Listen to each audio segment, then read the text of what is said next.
Zava-miafina ara-baiboly fanambarana ny marina. Zava-miafina ara-baiboly fanambarana ny marina.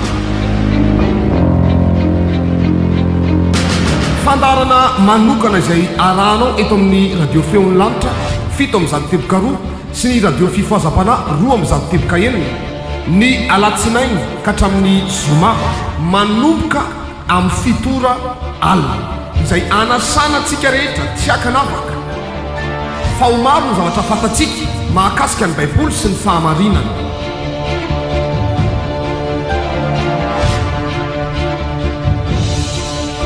Koa azadino ary ny alatsinainy ka hatramin'ny zoma amin'ny fitora alina. Iarahanao amin'ny mpaminany Jehova mama Damour sy ireo apôstôly mpiara-miasa aminy. Zava-miafina ara-baiboly fanambarana ny marina. Zava-miafina ara-baiboly fanambarana ny marina.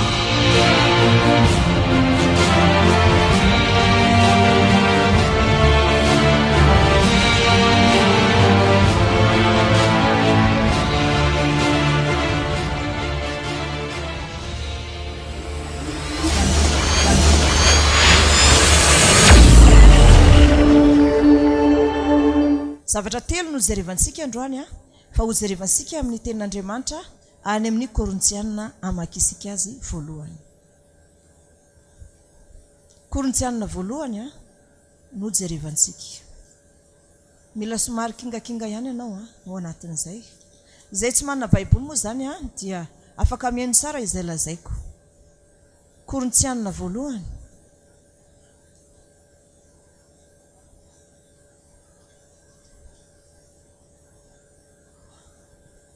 toko 7:10 anjininy 7:10.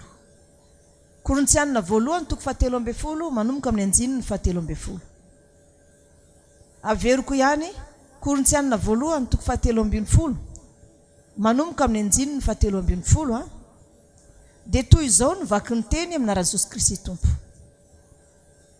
Ary ankehitriny dia ireto telo reto no mitoetra: ny finoana, ny fanantenana, ny fitiavana. Fa ny fitiavana no lehibe amin'ireo.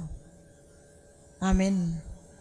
Averiko Korintianina voalohany toko 7:10 anjininy 7:10 manao hoe: ary ankehitriny dia ireto telo reto no mitoetra: ny finoana, ny fanantenana, ny fitiavana. Fa ny fitiavana no lehibe amin'ireo. Amen. Ny finoana ozy izy dia ny fanantenana dia ny fitiavana, fa ny fitiavana no lehibe amin'ireo.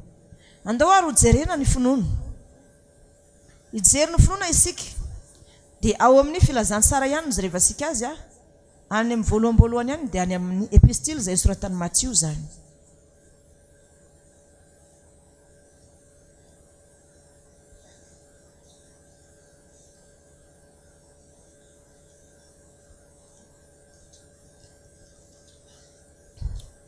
Matthieu toko 9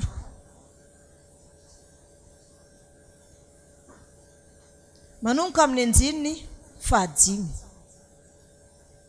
Matthieu toko 9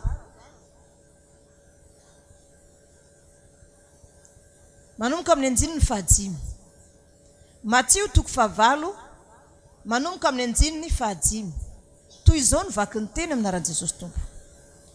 Ny soramandry eo ambony dia mivaky toy izao manao hoe: nasitranan' Jesosy ny mpanompon'ilay kapiteny. Anjininy 5 ho vakina amin'ny anaran'i Jesosy Tompo. Ary ny tonga tao Kapernaum Jesosy dia nisy kapiteny anankiray nakao aminy ka nitaraina taminy nanao hoe: Tompoko, ny ankizilayko mandry ao an-trano, marary ny paralysisa ka mijaly loatra. Dia hoy Jesosy taminy: ho avy aho asitrana azy. Fa namany ilay kapiteny ka nanao hoe: Tompoko, tsy mendrika hijiranao ambanin'ny tafotranoko aho, fa mitenena ihany dia ho sitrana ny ankizilayko. Fa izaho koa mba manana lehilahy manan-dehibe ihany. Izaho koa mba lehilahy manan-dehibe ihany ka manana miaramila izay feheziko. Ary raha hoy izaho amin'ny anankiray mandeha dia mandeha izy. Ary amin'ny anankiray koa avy dia avy izy. Ary ny andevolahyko ataovy izao dia manao izy. Ary no nare izany Jesosy dia gaga ka niteny tamin'izay nanaraka azy hoe lazaiko aminareo marina tokoa fa tsy mbola nahita finoana lehibe toy izany aho na dia tamin'ny Israely azy. Ary lazaiko aminareo fa maro ny avy any antsinanana sy avy any andrefana no tonga ka hipetraka hiara-mihinana amin'ny Abrahama sy Isaka ary Jakoba any amin'ny fanjakany lanitra. Fa ny zanaky ny fanjakana dia arina any amin'ny maizina any ivelany, any no izy fitomanina sy ny fikotroany ify. Ary Jesosy niteny tamin'ilay kapiteny hoe mandehana, tongava aminao araka an'izay ninoanao. Dia sitrana tamin'izay ora izay ilay ankizilahy. Amen. Haleluya. Enoy tsara kapiteny anankiray olona manamboninahitra manano maizy azy. Fa rehefa tratran'ny paralysisy ny ankizilahy ka mandray ao an-trano. Na ilay malala ny lay tsiny dia mandray ao an-trano, dia inona manetreretina? Lasa lay kapiteny nanatona Jesosy tompo. Ary rehefa tonga tao Kapernam Jesosy nisy kapiteny anankiray nankao aminy, nitaraina tamina na hoe tompoko ny ankizilahyko marary ao an-trano, marary ny paralysisy ka mijaly loatra. Dia hoy Jesosy taminy ho avy ao asitrana azy. Fa namaly ilay kapiteny ka hoe tompoko, tsy mendrika hijiranao ambanin'ny tafotranoko aho, fa mitenena ihany dia ho sitra ny ankizilahyko. Fa izay koa mba lehilahy manan-dehibe ihany ka manana miaramila zay feheziko. Ary raha hoy izaho amin'ny anankiray mandehana dia mandeha izy, ary amin'ny anankiray koa avy dia avy izy, ary amin'ny andevolahy koa ataovy izao dia manao izy. Amen. Dinio tsara nitaraina tamin'i Jesosy tompo izy, matoy izy zany mitaraina dia misy zavatra tsy natongavana, misy alahelo, misy tebiteby, misy fanahina ao anatiny, matoy izy zany tonga mitaraina. Fa raha zavatra vitan'olona feriny io dia sy nitaraina tamin'ny tompo misy izy satria olona amin'ny tompo ny fahefana, manam-pahefana, manam-boninahitra, manany maizy azy izy. Tsy vitany intsony le izy, ary tsy nijery ny toerana nisy azy na ny voninahiny izy. Fa rehefa tery loatra izy dia nankany amin'ny Jesosy tompo. Marary tratran'ny paralysisa ny ankizilahyko any an-trano, raha mety ianao anasitrana azy. Dia hoy tompo mety ho avy asitrana azy. Tsy ahozy izy tsy mendrika hijiranao ambanin'ny tafotranoko, fa mitenena ihany dia ho sitrana izy. Fa zay ihany koa lehilahy manan-dehibe tahaka anao, hitena miaramila koa, ndana mandeha ry dia mandeha izy, ndana mandeha aty dia mandeha izy, mitery amin'ny andevolahy koa ataovy izao dia ataovy izy, dia ataony. Dia gaga Jesosy tompo fa namoaka teny avy ao am-pony amin'ny maha-olo manam-boninahitra azy, dia nataony sary ny teny le izy hoe ianao anie Jesosy tompo ny teninao misy fahefana e, dia mandeha fa ny teninao fotsiny ianao asitrana azy dia ho sitrana izy na dia any anatin'ny tokantrano any azy. Haleluya. Nataony tompo, nataony tsy lehilahy ty sapan'ny tompo misy hoe zany e tompo manana fahefana fa saingy aty ambony tany. Raha maneraka miaramila zao hoe ndana ataovy zao, ndana ataovy zao dia ataony. Mihoatra noho ny fahefana zay ananako, ny fahefana sy ny hery ny teninao zay aloka ny vavanao.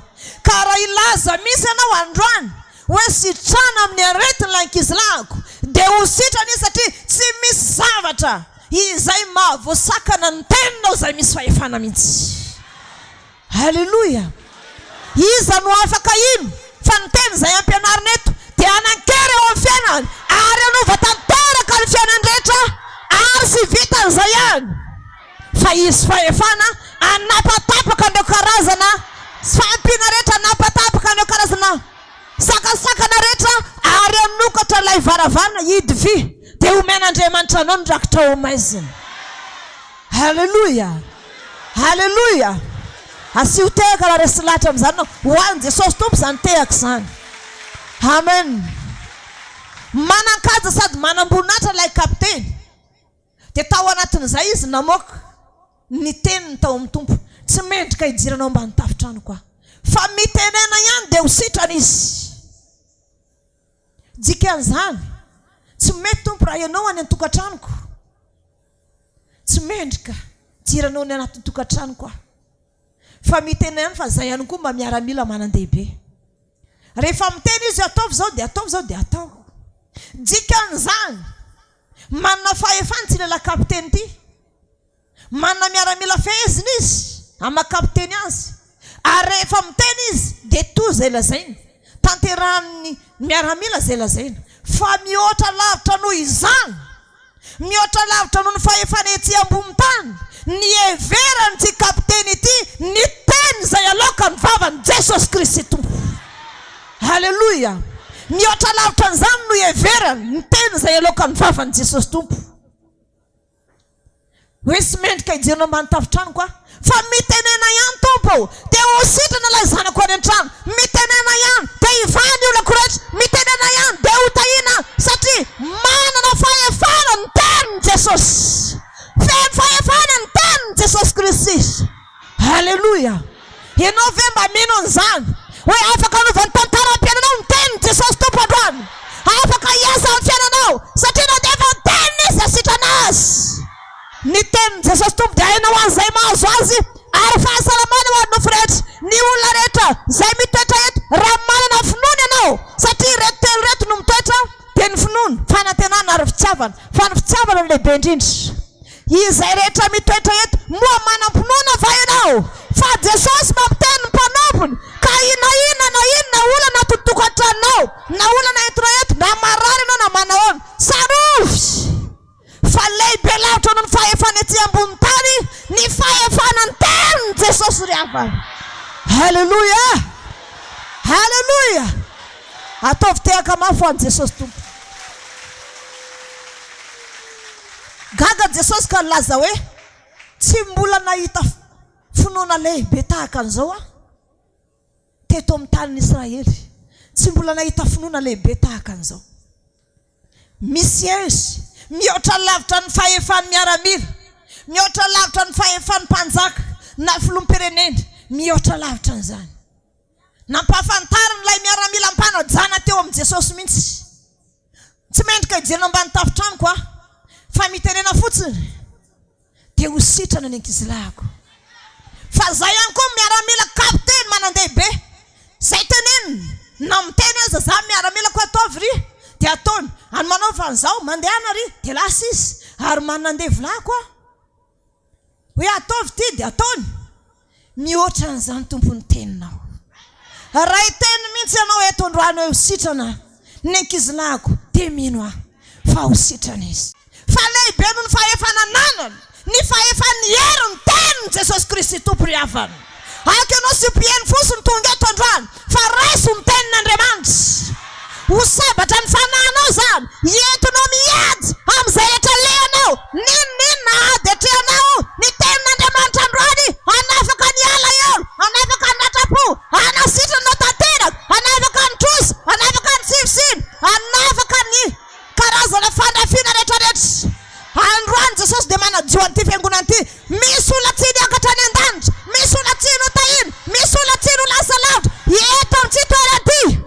Noho izany manana finoana ianao, mahery ny tenin Jesosy milaza aminao hoe anio dia mangy anao ny tokantranoko. Halleluja. Halleluja. Milaza aminao androany ny farany fahorinao.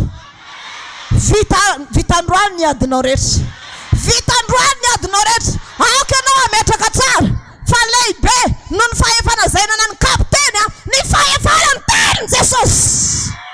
Halleluja. Lehibe noho ny tenin'ny olombelona, ny tenin'ny filoham-pirenena, lehibe noho izany ny fahefana nentin'ny tenin Jesosy. Nandefa ny teny izy mba sitrana azy. Halleluja. Mandefa ny teny izy mba sitrana azy, ary ny teny tsy hainao an'izay mahazo azy, ary fahasalamana ho an'ny nofo rehetra. Na iza marary miaro fanasitrana, milaza aminao zao dia zao ihany dia ho sitrana ianao. Eseo daholo fatra marary rehetra aminao, dia ho sitrana ianao androany. Halleluja. Halleluja. Amen. Aoka ianao ametraka tsara mihitsy ny finoana ao anatinao. Tsy mendrika hijiranao ambany tafitrano koa, fa mitenena ihany dia ho sitrana izy. Jesosy misy ny teneniny, nampiarina ataony sary ny teny, zany kapiteny, zany ohatra izao fahefana fa zao lehibe lavitra no fahefana etsy ambony tany ny fahefany teny aloka ny vavanao. Haleluya. Azo ny tompo tsara zay tsy nilazaina. E mandefa ny teny ny tompo dia ho tonga any an-trano ary paka any amin'ny ankizilany marary dia eo no eo ihany ilay marary ao an-trano dia ho sitra androany dia ho tanteraka eto izany teny izany. Haleluya. Ho tanteraka eto izany teny izany. Ninona olana misy ao fiainanao vita ny adinao tapitra androany ny fahorinao satria Jesosy tompo misy mamogy asika rehetra eto amin'ny toerana tsisy. Haleluya. Haleluya. Haleluya. Moa tianao ve Jesosy? Tianao ve izy? Ataiza ny fitiavanao azy? Misy fahefana ny tenin'i Jesosy. Zany ny hevitra tena manova hery. Jesosy mafy zany mandeha tokantrano zany. Fa noho ny amin'ny teninao dia andeha ihany aho.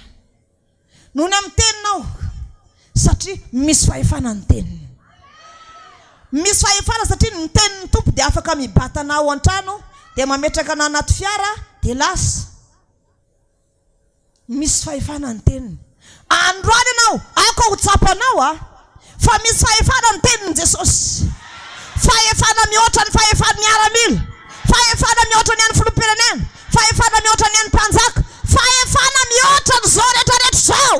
Ka rehefa mandeha tenin'Andriamanitra dia raisy ho anao zany. Fa hoy Jesosy tamin'ilay kapiteny tonga avy anaraka ny zainonao niaraka tamin'izany sitra ny ankizilany. Ianao ihany koa eto amin'ny tsy androany ity aoka ambolo finoana ianao fa namanina finatahaka ny voasinapy azy ianao ka ilaza amin'ny olana misy afianao miala amiko ianao fandana mandeha sao dia zao ihany izy tonga dia. Haleluya. Tsika mpahafantarina anao fa misy fahefana ny tenin'i Jesosy. Haleluya. Tsapanao ve zany? Tsapanao ve fa misy fahefana ny teniny? Tsapanao ve zany? Nandefa ny teny izy mbaniny. Tsika n'izany ny tenin'i Jesosy mandeha. Alefa niny dia midona amin'ny olona izay andehanany. Tonga any amin'ny tokantranonao any iny. Tonga amin'izay rehetra andefasan'ny tompo azy. Ary ny teny tsy miverinao fotsiny aminy raha sy mahatanteraka izay nanirany azy.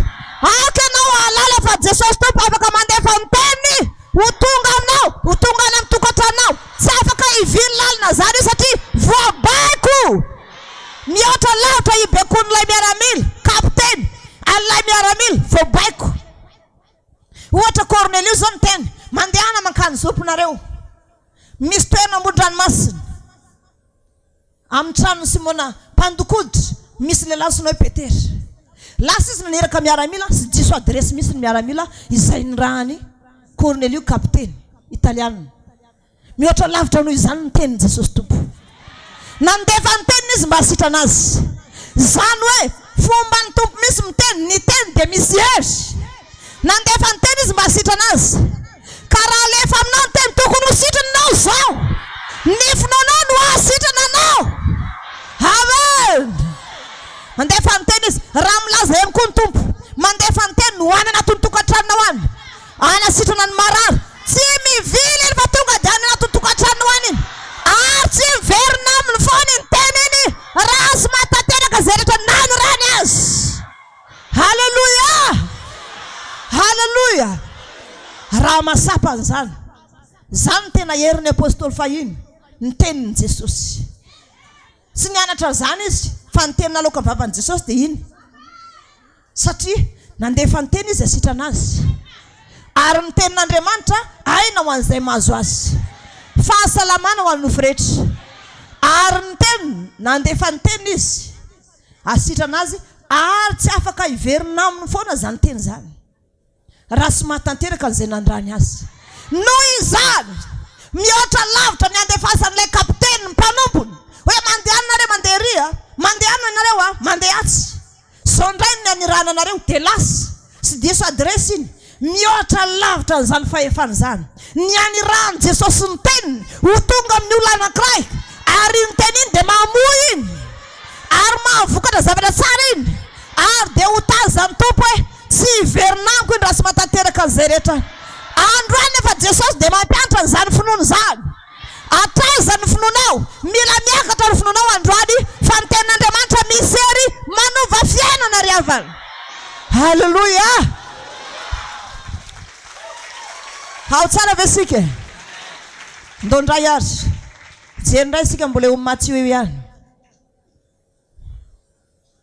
Matthieu toko faharaiky amby roapolo anjiny faharaiky amby roapolo dia mivaky toy izao minarany Jesosy tompo manao hoe ary Jesosy namanaka nanao taminy hoe lazaiko aminareo marina tokoa raha manampinoany anareo ka tsy miana any dia sy izao natao tamin'ny aviavy izao ihany no vitanareo fa raha iteny amin'ny tsy tenim-bohitra tsy azy ianareo ka na hoe mifindray ianao ka mianjera any an-dranomasina dia ho tonga zany ary na inona angatainareo amin'ny fivavahana atao amin'ny finoana dia ho azonareo amen averiko mihitsy ilay teny teo amin'ny anjiny faharaiky amby roapolo ary Jesosy namalaka nanao taminy hoe lazaiko aminareo marina tokoa raha manampinoany ianareo ka tsy miana any dia sy izao natao tamin'ny aviavy izao ihany no vitanareo fa raha iteny amin'ny tsy tenim-bohitra tsy aza ianareo ka na hoe mifindray ianao ka mianjera any an-dranomasina dia ho tonga zany ary na inona no angatainareo amin'ny fivavahana atao amin'ny finoana dia ho azonareo amen na inona angatainareo amin'ny fivavahana atao amin'ny finoana dia ho azonareo zany dikan'izany manomboka androany ianao rehefa mivavaka dia mino fa ny zavatra angatanao dia ho azo amen zany mahatonga asika rehefa mivavaka dia miteny Jesosy na teny ray mbava fotsiny eny teneninao dia manova ny fiainako satria ny tompo zany no ny teniny misy fahefana zany mahatonga n'io baiboly io nisy hatramin'ny razambe fa hatramin'izao tsy mety lany hery satria tenin'ny tompony ao Jesosy no miteny ao tenin'Andriamanitra ny ao noho izany misy hery io ary misy fahefana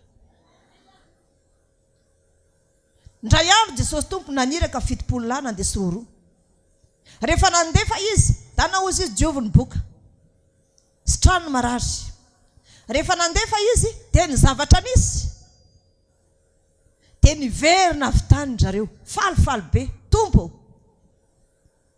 manaky anay ozy izy ny devolo nony amin'ny anaranao faly izy avy any manaky anay ny devolo nony amin'ny anaranao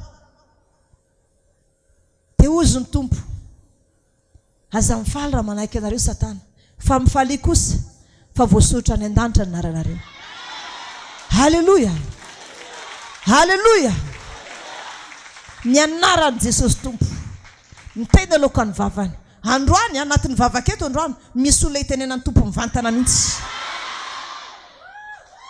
halleluja misy olona tena tiany Jesosy itenenana mivantana mihitsy ary ao anatin'izany esory ao anatin'ny finoana hiala elo esory ny ratram-po esory ny fahatezerana esory daholo ny karazana korontana rehetra ao anatin'ny fonao andao ifamela elo ka dia ifankatisika dia ho hitanao zany hoe Andriamanitra mitoetra ato anatisika satria mitoetra ao anatisika ny fitiavana alalana fa mitoetra ao anatiny Andriamanitra dia manam-pitiavana zany olo zany fa mbola sy mijery fitiavana aloha sika fa ny finoana ny jerevantsika finoana ny jerevantsika raha manam-pinoana ianao androany ka tsy miana any angatao amin'ny finoana zay tianao fa ho azonao zany amen angatao amin'ny finoana misy zay tianao ataovy tena hoe manam-pinoana ianao mangataka ary za milaza fa tsy misy mitondra aretina mody zany eto amen sy misy olona mitondra olana mody zany eto vita ny adinao rehetra ny fahoriana hitanao hatramin'izay tsy ho hitanao intsony mandrakizay fa manana finoana dia tongava aminao araka an'izay nonao amen manana finoana dia tongava aminao araka an'izay nonao afaka ino an'izany ve ianao afaka ino an'izany ve ianao za dia tena mino ny fitiavan'Andriamanitra za mino ny finoana fa Andriamanitra tsy manarina olo mbo fidiny mitantanay foana izy amin'izay rehetra lehako na dia efa sapako zao azy fa tokony trangamiko ny loza anankiray na dia tafiditra ao anatin'ny loza aza Andriamanitra dia mamonjy ny tsy manan-kery amin'izay fotoany amen mamonjy tsy manan-kery amin'izay fotoana izy efa fantany fa sotohatra anao ny fahavalonao manome hery izy to dia milasaka avy any ny fanan'Andriamanitra tahaka nataony tamin'ny Samsona ary jerevy ny tantaran'ny apôstôly fa rehefa miray fomiraisana mivavaka ireny dia miorooro misy ny trano izay angonany dia mamangy azy ny fanamasina isika dia tena iova tanteraka aleo tsy manana alahelo amin'izany izy zany avelao any zany aleo ny lasa ombany lasa aleo andeha any ny zavatra tamin'ny maly iny fa ianao jiovy ny tenanao androany jiovy ny fonao androany jiovy ny fanahinao androany dia andao isika tena hitady an'Andriamanitra amin'ny fanahy ny fahamarinana amin'ny fomadio dia ho hitanao zany hoe anana finoana tsy mihanana zany mihitsy fa zay rehetra angatanao amin'ny finoana tsy mihanana dia ho azonao zany tsiko ianao zany a mahirehitra tsara amen sarovy sara sy ato am-piangonana ihany anao mody mirehitrehitra fa tena mireheta mihitsy tena mireheta mihitsy ao anatin'ny fianona toro-tena anao dia efa mamela heloka hoe za mamela ny heloka ny anina tompo ary rotony natoro-teny zay fa mamela ny heloka ny anina ninonina nataony iny dia efa avelako ny helony fitiavana ny lehibe indrindra fa mbola hijirantsika zany fa finoana aloha eto manana hery ny tenin'Andriamanitra misy fahefana ny tenin'i Jesosy mihoatra lavitra ny fahefana zay anana ny olona eto ambonin'ny tany zany fahefana amin'ny tenin'i Jesosy zany maniraka ny teniny izy ndana taio in'olona izy izy mamoaka teny fotsiny izy dia lasa lay teny andeha hitady anao hitady ny tokantranonao dia tonga aminao izy dia manatitra fitahina izy manatra fanambinana izy manatra fifaliana izy manatra fahendrena izy manatra fahafinaretana izy ary rehefa vitany zany zay izy vao miverina amin'ny tompo hoe vitako zay nanirano anahy halleloja ianao ve mahasapo hoe tianao Jesosy ianao ve mahasapo hoe tianao izy aza mihanahana intsony fa efa ela izy ny tianao amen noho izany tsy mila finoana mihanahana intsony fa finoana mangataka zavatra tonga dia amin'ny finoana za tompo mila an'izao fa alohan'izay aloha anatin'ny tenin'Andriamanitra ray sara ny tenin'Andriamanitra tsy mampaninina mihitsy na dia hitomany azy anao amela ny heloka ny olona zay nananao alahelo fa ny tsy ambarateloko dia zay mandinika isan'andro a Jesosy azao indray ine nefa sy tiako tehirizana fako atao anatin'ny foko sy te hitahiry alahelo a fa andeha ho tsiaviko ihany ny fahavaloko andeha ho tsiaviko ihany ny fahavaloko andeha ho tsiaviko ihany izy satria sy tiana tiako izy satria manenjika anahy izy sy ianao rasy azy zany a fa mbola isy ny fitsarana farany dia zany no antenaiko nefa tompo raha izy koa fitsarana farany le fahavaloko reny aza meloina fa mety tsy fananiny manenjika anahy fa noho ny tsy fahalalana fotsiny ianao ve afaka mela ny heloka ny olona zay nananao alahelo le olona manenjika anao tena sy tianao iny mihitsy ny finoana ao ny tenin'Andriamanitra sarovy ndondray isika zery tenin'Andriamanitra hafa any amin'ny asan'ny apôstôly indray io zarevantsika ataontsika hoe asan'ny apôstôly toko 7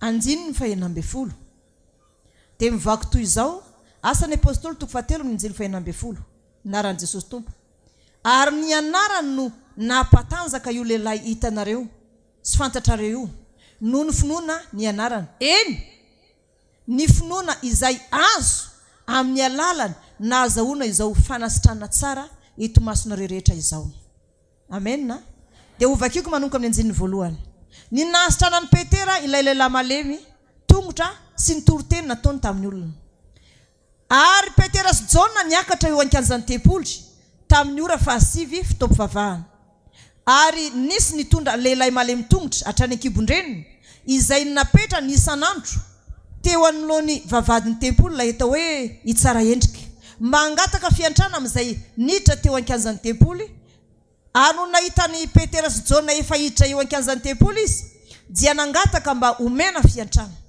Ary Petera sy John nibanjina azy ka nanao hoe mijery anay dia nibanjina azy roa lahy tsara izy fananantena azo zavatra taminy. Fa hoy Petera tsy manana vola fotsy na volamena aho fa izay ananako no omeko anao amin'ny anaran'i Jesosy Kristy avy any Nazareta mitsangatsangana. Ary noraisiny tamin'ny tanany ankavanana raha lehilahy ka natsangany dia natanjaka niaraka tamin'izay ny tongony sy ny kitrokeliny. Ary niazy sambosambotra izy ka nijoro dia nitsangasangana ary niara-niditra taminy ho eo ankianjany tempoly nitsangasangana sy niasambosambotra sady nidena an'Andriamanitra. Ary ny vahoaka rehetra nahita azy misangasangana sy midena an'Andriamanitra ary fantany tsara fa io ilay nipetraka teo amin'ny vavadiny tsara endrika teo amin'ny tempoly mba hiantrano dia gaga sady talanjona ny olona noho izay tonga tamin'ny raha lehilahy. Ary raha niazon'ny Petera sy John izy dia niara-niroatra ny olona rehetra eo amin'izy telo lahy teo amin'ny fialofana izay atao hoe fialofan'i Solomona ka talanjona teo. Ary Petera noho ny nahita dia namaly nivoaka hoe ry lehilahy Israely, nahoana no talanjona mijery an'izany talanjona amin'izany ianareo ary nahoana no manjinika anay ianareo toherinay na fahamasinanay no nanaovanay azy ho afa mandeha.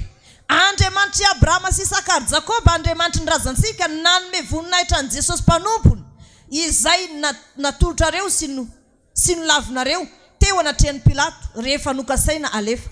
Fa ianareo kosa nandahy ilay masina sy marina ary mpamonolona nangatay ianareo alefa ho anareo fa ny tompony ny aina kosa novonoinareo fa izy natsangan'Andriamanitra tamin'ny maty ary vavolombelona izany izahay. Ary ny anarany nampatanjaka io lehilahy hitanareo sy fantatrareo noho ny finoana ny anarany. Eny, ny finoana izay azo amin'ny alalany nahazahoana izao fanasitrana tsara eto imasonareo rehetra izao. Ary ankehitriny ny rahalahy fantatro fa tamin'ny tsy fahalalana nanaovanareo izany tahaka ny mpanapaka anareo koa fa izany nahatanterahan'ny tenin'Andriamanitra sy ny zavatra nampilazainy ny mpaminany rehetra raha teo fa hiaretany Kristiny koa mibebay anareo ka miverena aminona ny fahotanareo mba ho avy izay andro famelombelomana avy amin'ny fanatrehan'ny tompo ary mba anirahany Kristiny voatendry ho anareo dia Jesosy ilay tsy maintsy ho raisy ny lanitra mandra-piavy ny andro fampodiana ny zavatra rehetra izay nampilazain'Andriamanitra ny mpaminany masina hatramin'ny voalohany indrindra. Fa Mosesy nilaza hoe mpaminany no asangany Jehovah Andriamanitra ho anareo avy amin'ny rahalainareo tahakay izy no henonareo amin'izay rehetra ho lazainy aminareo ary izay rehetra tsy haino izany mpaminany izany dia ho aringana tsy eo amin'ny olona.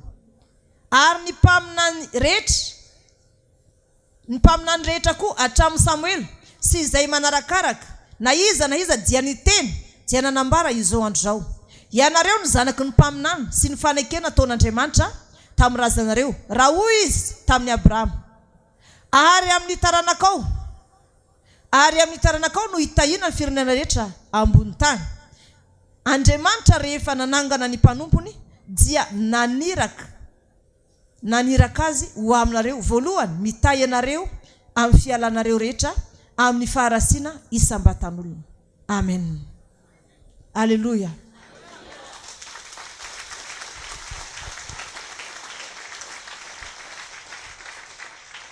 Ahoana sara no lazainy teo amin'ny anjininy faha 12 vakinsika.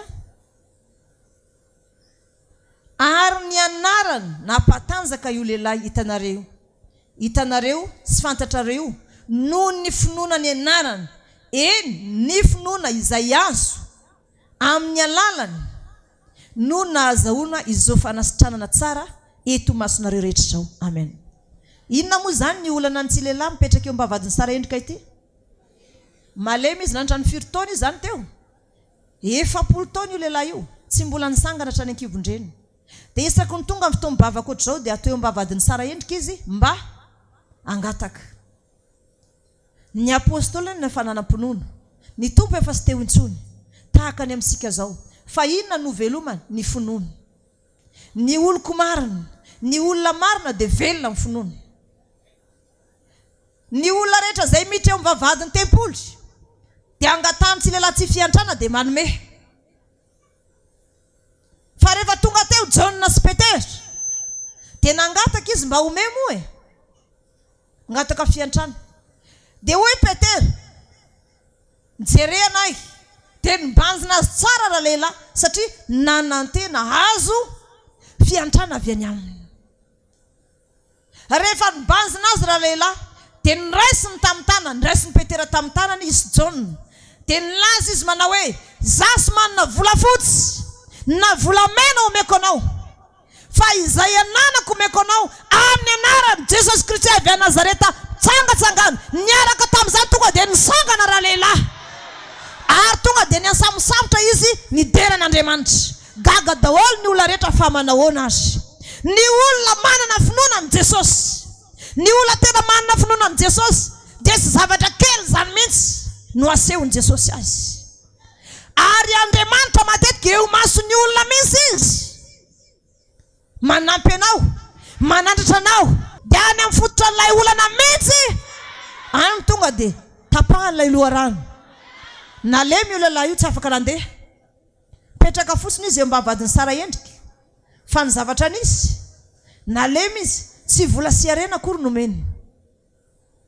Rehefa hitany Petera fa nanam-pinoana raha lehilahy dia hoy izy, tsy manana vola fotsiny na volamena omenanao ah, fa zay ananako omeko anao.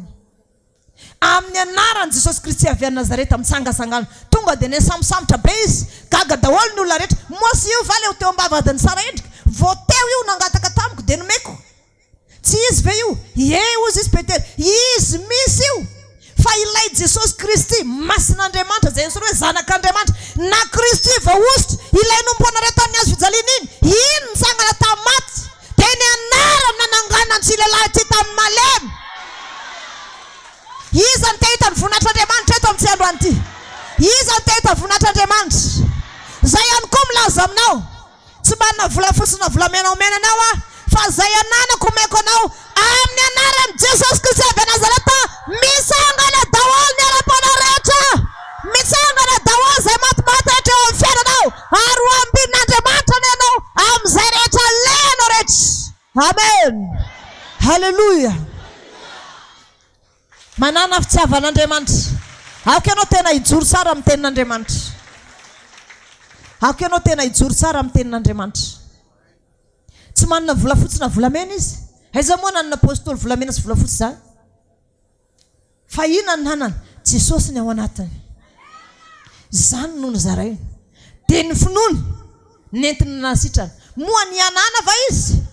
Tsy ny anana izy, fa mibanjina anay ozy izy. Jery sara raha lehilahy fa nanantena azo. Kanjo tenin'Andriamanitra no nomeny. Ary gaga daholo ny olona dia ozy izy, inona ny mahagaga anareo amin'izao? Iny Jesosy Kristy zanak'Andriamanitra iny ane, le nombonareo tamin'ny azo fijaliana iny, izay izao nahita nisangana tamaty. Ary tamin'ny anarany nananganana ny lehilahy io tamin'izao fahalemena izao. Noho izany afaka manangana anao amin'ny fahalemenao rehetra izy. Raha misy fahalemena tena sy resinao mihitsy, androany Andriamanitra afaka manasitranao anatin'izay, afaka manavaka anao izy. Minoany Jesosy tompo dia vonjenana sy ny ankonanao. Halleluja, halleluja. Apôstôly miteny dia tanteraka zay lazainy. Ahoana zany no miteny tsy ho tanteraka zay teneniko? Ahoana ianao no angataka tsy ho tanteraka zay angatahanao? Fa ataovy amin'ny finoana tsy mianahany. Halleluja. Ao tsara velo ianao e. Tenenina manao raha ao tsara ianao. Anontany eo misy izy ao tsara ve ianao aloha?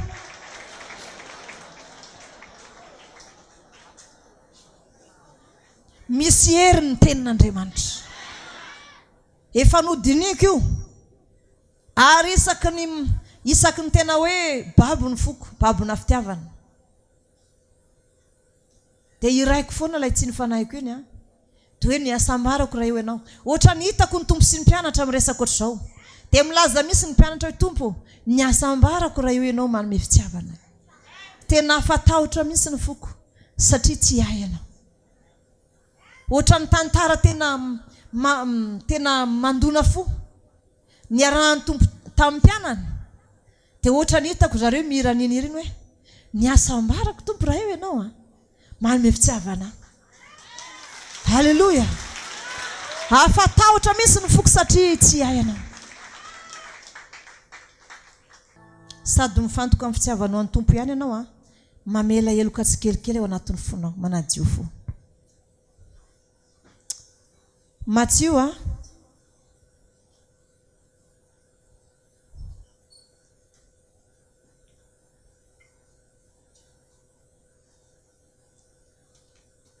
toko fasivy.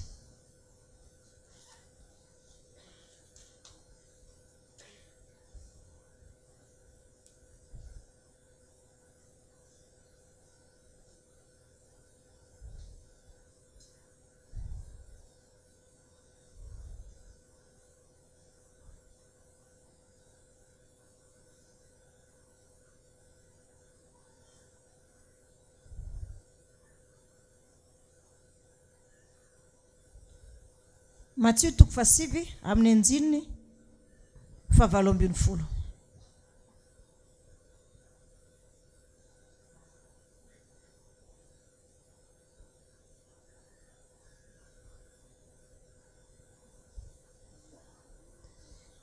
Matthieu toko fasivy manomboka ny anjininy 7:20 toy izao no vaky ny soramandry aminaran'i Jesosy tompo.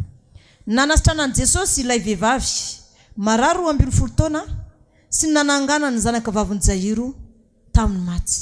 Anjininy 7:20 aminaran'i Jesosy. Raha mbola nilaza izany taminy izy, indro tonga ny mpanapaka anankiray dia ny ankoka teo anatrehany ka nanao hoe maty ankehitriny izao ny zanako vavy. Andere mametrany tananao aminy dia ho velona izy.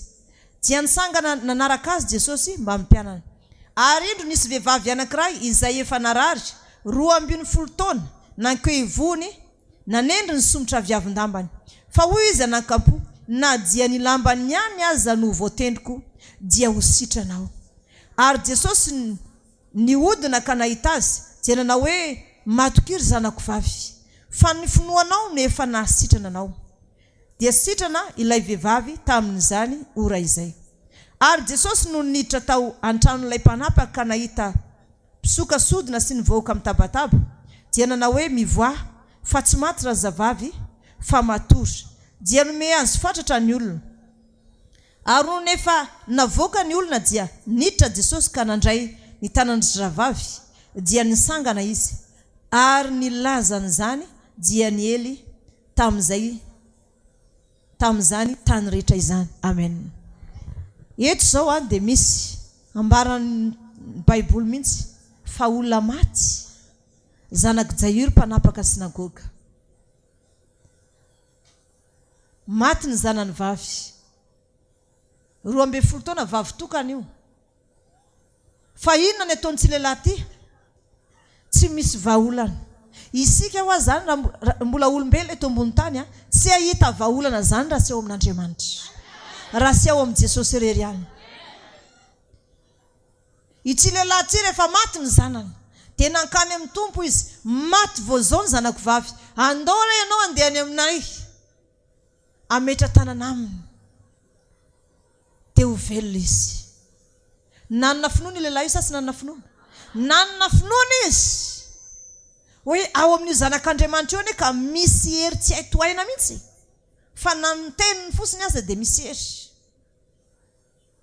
Eny an-dalana nankany amin'ny Jairo izy dia nisy vehivavy nisidra 12 taona. Fantany tsara fa maloto izy, fa hoy izy tsia na nisomotra viavin-damba ny tompo fotsiny aza voakasiko dia sitrana.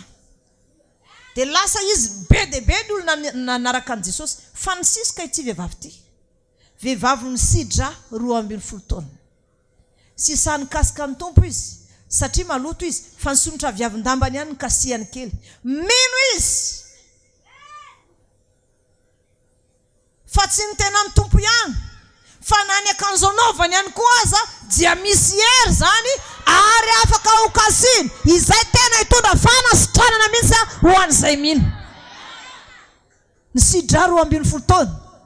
Efa nandany fananany rehetra tany amin'ny mpanao ody izy. Efa nataony daholo ny zavatra rehetra, lany ny fananany tsy nahita vahaolana. Fa vao naheno ny tompo izy hoe mandalo ny tompo eny amin'ny lalana niazakazaka raha vehivavy hoe tapitra androany ny fahalotona, tapitra androany ny aretina zay mahazo ana, tapitra androany ny fahoriko. Fa tsy maintsy ikasika an Jesosy Tompo ninninna lazainy, ninninna lazainy mpanaraka sisy raiko an'izany fa ny fantatro rehefa makasika na nysomotra aviavin-damany fotsiny aza dia ho sitrana androany. Kasia ny somotra aviavin-damany Tompo dia nitodika ny Tompo jery azy, nisy nikasikay teo satria nisy hery nivoaka avy tato anatiko. Amen. Ahoana ny tsy hinoana an Jesosy Tompo? Misy karazany maro zavatra naratsika teo. Voalohany dia lehilahy kapiteny, nino ny tenin'ny Tompo izy fa mahery lavitra noho ny miaramila ny fahefanana ny Tompo, ny fahefanteniny. Za zany mino amin'ny tsy androany ty fa maro amintsika eto tena ny ahony Jesosy Tompo ny voninahiny. Fa zao ny angatahako aminao, mamela ny helokolona zay nanao alahelo. Diovo ny fonao, tsy avy sara ny vadinao, tsy avy ny zanakao, ny ankizy tsy avy ny ray aman-dreny. Fa na manahoana ny reninao, io ny teraka anao. Apetrao anatin'ny fonao ny fitiavana, ny finoana. Ianao ve mino fa afaka hanovany fiainanao Jesosy Tompo androany? Izany teny izany eny tsy hiverina fotsiny e. Raha sy mahatanteraka zay rehetra nanirahany azy aminao. Amen.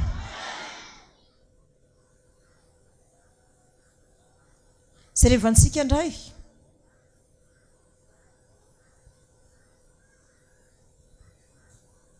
Eo ambany eo ny anjiny fa 7 dia milaza ny nampahiratany Jesosy ny jamba roa lahy. Ary no niala teo Jesosy dia nisy jamba roa lahy nanaraka azy, sady niansoanso hoe mamindra-fo aminay ry zanak Davida o. Ary rehefa niditra tao an-trano izy dia nanatona azy ireo jamba. Ary hoy Jesosy taminy, mino va ianareo fa mahay manao izany aho. Ary hoy izy taminy, eny tompoko. Dia nanendry ny masony izy ka nanao hoe tongava aminareo araka ny finoanareo. Dia nahiratra ny masony. Ary Jesosy namepetra azy mafy ka nanao hoe tandreo mba tsy ho fantatry ny olona izao. Kanjo no niala teo izy roa lahy dia nampiely ny lazany tamin'izany tany rehetra izany. Amen. Tonga aminao ihany koa ny afatra. Ianao zao manana olana tonga eto, misy zavatra tianao tongavana mihitsy eo amin'ny fiainanao. Manontany anao satria eto misy jamba roa lahy. Dia nandeha izy nanaraka ny Tompo dia niansoanso izy hoe zay jamba, Tompo zanak Davida mamindra-fo aminay. Dia inona ny angatanareo? Mba hampahiratra ny masony. Dia hoy ny Tompo, mino ve ianareo fa mahay manao an'izany ah? Dia hoy izy roa lahy, mino izahay fa mahay mampahiratra ny masonay ianao. Satria fantany tsara ny herin'ny tenin'Andriamanitra ry havana. Fantany tsara ny fahefana zay mifono ao anatin'ny tena aloka ny vavan'i Jesosy.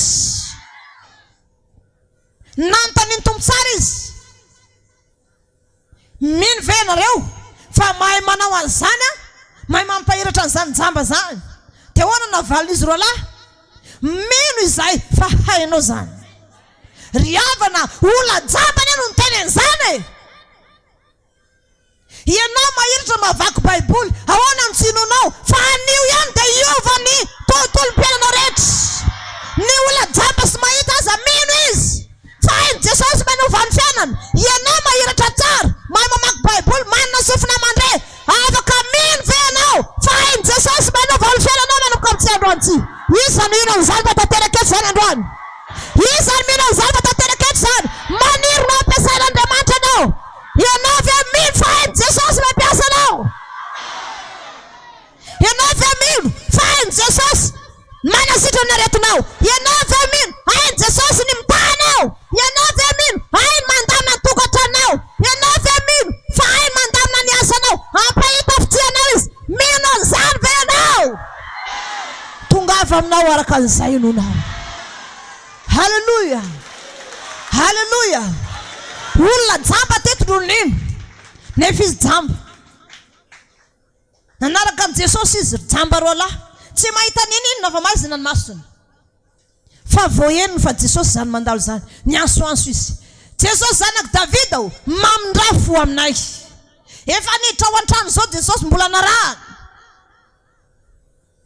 Tonga dia narahany fotsiny. Jiny hoe jamba manaraka ny tompo miraparapa. Sy trano zay.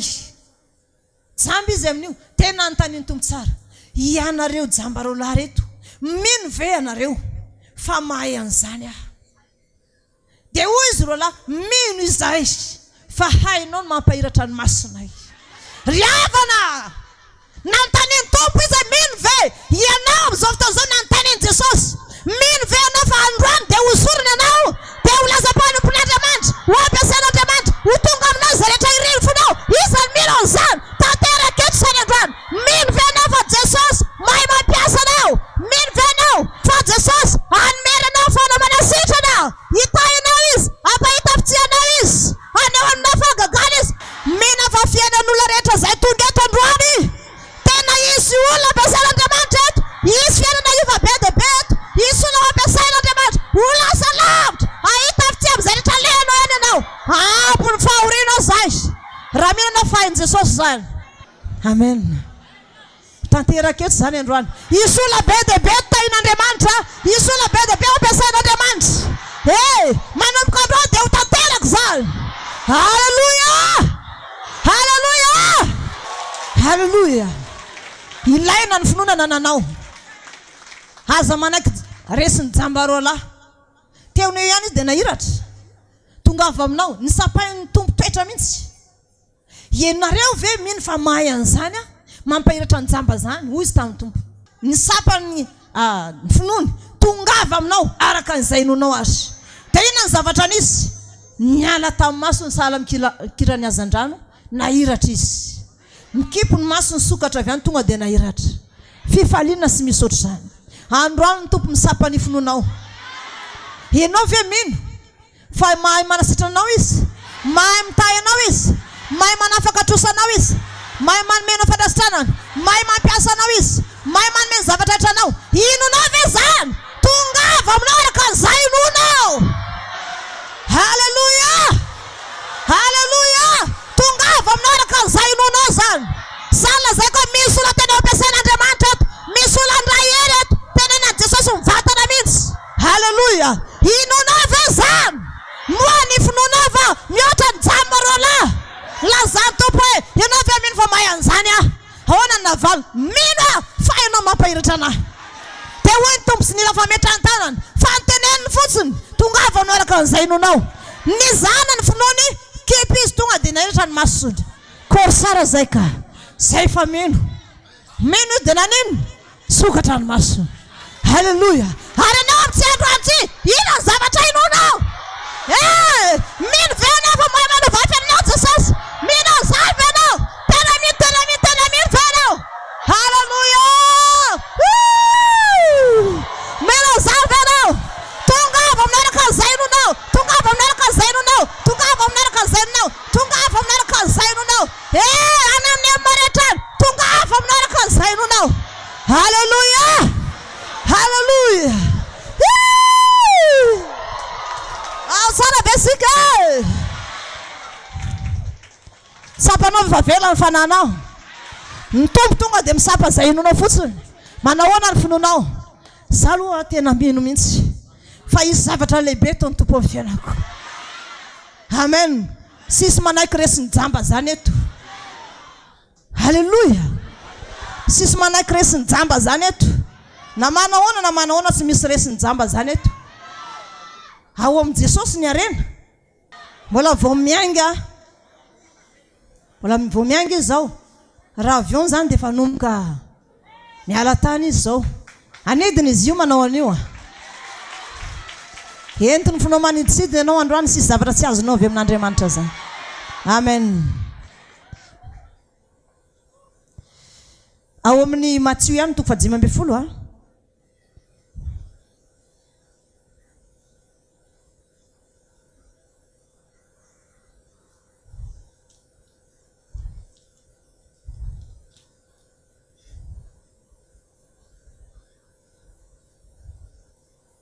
Amin'ny 9:20.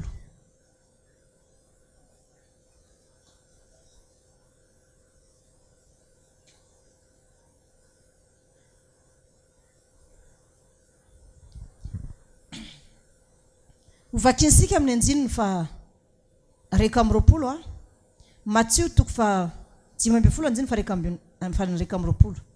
Zao ny voalaza nanasitrana Jesosy ny zanaka vavon'ilay vehivavy Kananita. Anjiny fa reka ambin'ny folo, anjiny fa reka amroapolo. Matthieu toko fa 5 anjiny fa reka amroapolo. Hovakina aminaran'i Jesosy Tompo, ny nasitrana Jesosy ny zanaka vavon'ilay vehivavy Kananita. Amin'ny anaran'i Jesosy dia niala teo Jesosy ka nankany amin'ny faritany Tiro sy Sidôna. Ary indro nisy vehivavy Kananita anankiray nivoaka avy tamin'izany tany izany ka nianso nanao hoe mamondrafo amiko tompoko zanaka Davida ny zanako vavy ampahoriany deony loatra. Fa izy namaly teny azy dia nanaotona ny mpianany ka nangataka taminy nanao hoe roa io fa mianso mafy ataorinantsika. Ary izy namaly ka nanao hoe tsy nirainao fa tsy amin'ny ondro very mitaranak'Israely. Fa nanatona ihany raha vehivavy jenenkoka teo anatrehany ka nanao hoe tompoko vonjeo aho. Fa izy namaly ka nanao hoe tsy mety raha maka mofonjaza ka manipy azy ho amin'ny amboakely. Fa hoy raha vehivavy marina zany tompoko fa nadiany amboakely azy mba mihinana zay sombosombo ny latsaka avy amin'ny latabatry ny tompony ihany. Dia namaly Jesosy ka nanao taminy hoe raha vehivavy lehibe ny finoanao tongava aminao araka an'izay irinao dia sitrana ny zanany vavy tamin'izany ora izany. Amen. Hitindray ny finoana na dia ilikilika ny namanao azy ianao tsoro foana. Tsy vehivavy Kananita ity nanana zanaka vavy narary tany an-trano. Rehefa narary tany an-trano nampahoriany demony loatra ny zanany vavy dia napetra ny tany an-trano tsy misy vahaolana intsony. Rehefa nandeha ny fotoana dia ny zavatra nitranga dia tahaka izao.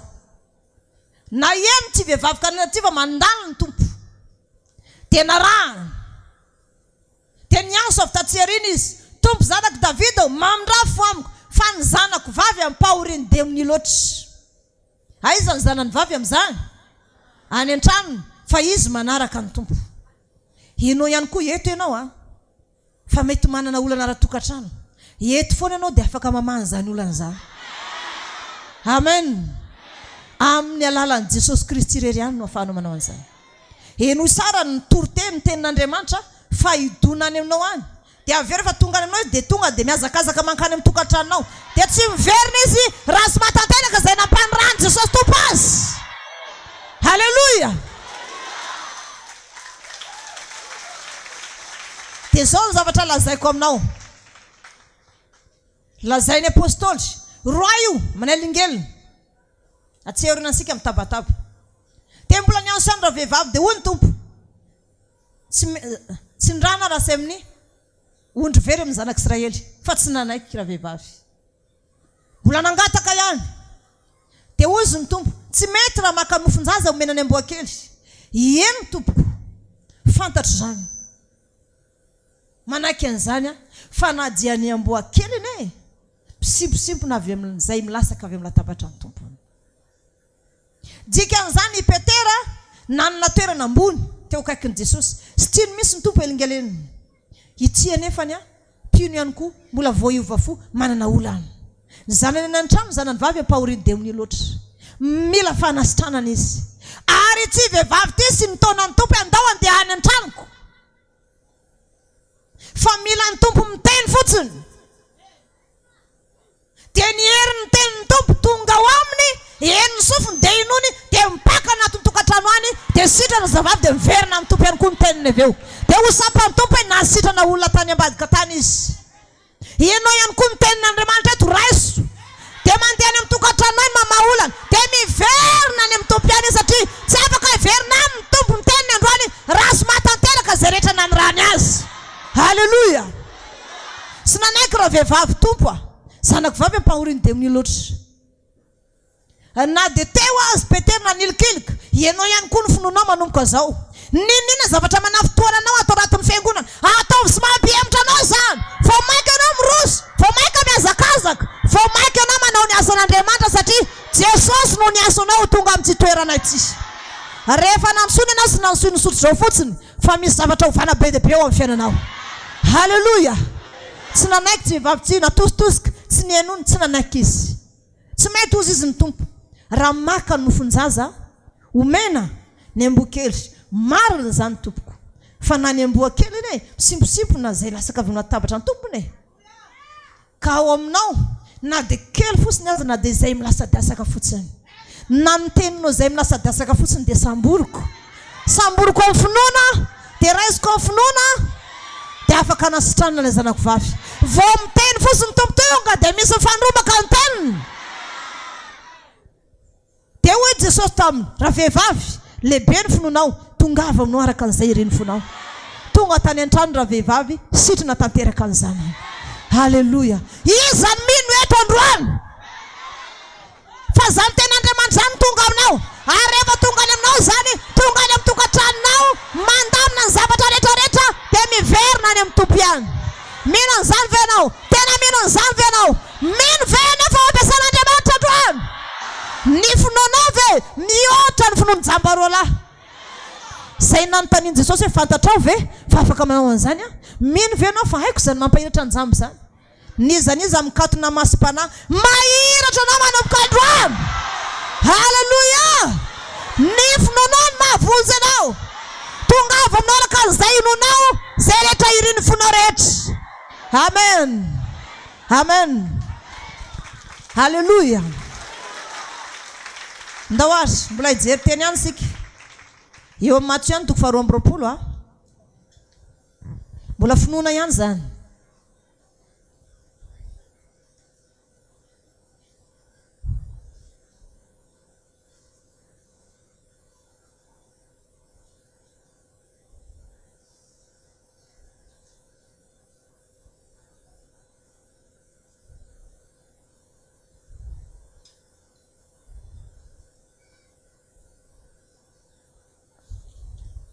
sy rehefa sika ao amin'ny lioko a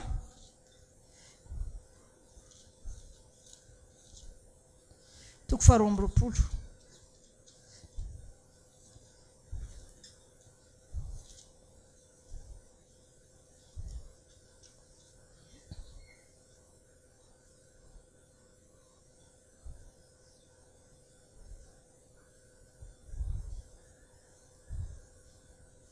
lioka toko 12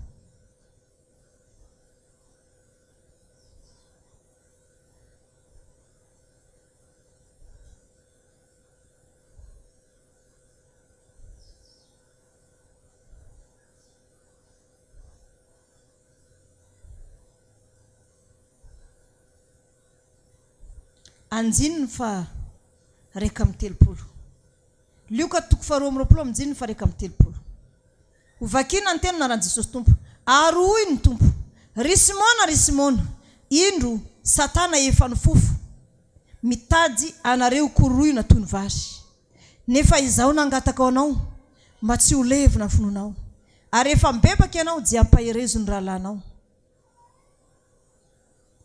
ary hoy izy tamin'ny tompoko vonina anaraka anao aho na ho an-tranomaizina na ho any amin'ny fahafatesana azy amen ny tompo teto dia niteny tamin'ny Petera ry Simona indro Satana efa nifofo mitady anareo koroina toy ny vary nefa izaho nangataka ho anao mba tsy ho levina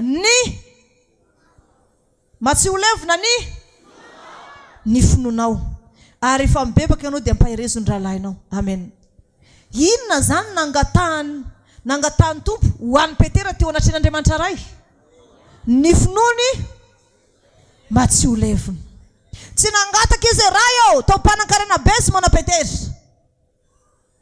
tsy nangataka izy raha ataovy an'izao izy tsia fantatro izy fa Satana mitady anareo koroina toy ny vary zaro Simona mangataka ao anatren'Andriamanitra ray mba tsy ho levina ny finoanao ary mibebaka anao dia ampaherezo ny rahalahinao dikan'izany mavesa-dany zany fananana finoana fa raha tsy avy amin'ny finoana tsy misy ninina azo atao tsy misy ninina azahoana sitraka avy amin'Andriamanitra raha tsy avy amin'ny finoana noho izany mila manina finoana ianao manomboka androany ary ny finoanao nizaniza manilikilika anao atao am-piangonana mijoro foana ianao misy natao fizahan-toetra fa mijoro foana ianao fa zao kosa mamela ny heloka ny olona zay nanao alahelo amen aleo ny fonao tena ho feno finoana havela ho any daholo ny zavatra rehetra asika tsara ve sy nangataka izy atao mpanan-karena be manko Petera atao mpametra tanana izy dia zany fahefana zany fa hoy izy ry Simona indrotra tany mitady anareo koroina toy ny vary fa zany nangataka ho anao Petera mba solevina ny finoanao. Inona zany nentin'ny tompo nangatany teo anatrany Andriamanitra ray? Ny finoana. Tandremo fa ny finoana mora levina. Rehefa miredretra eto ianao dia tafotoana anatin'ny taksi be any dia levina ny finoana. Fa hoy aminao azony hatramin'ny farany finoanao aza vela ho levina zany. Zay vavaka ho anao any anevitra mba tsy ho levina ny finoanao. Hijoro hatramin'ny farany ianao mandra-piavin'i Jesosy tompo eny amin'ny raha ho lanitra. Halleluja. Ahoana indray ary ny fanantenana. Samy hafa misy ny finoana sy ny fanantenana.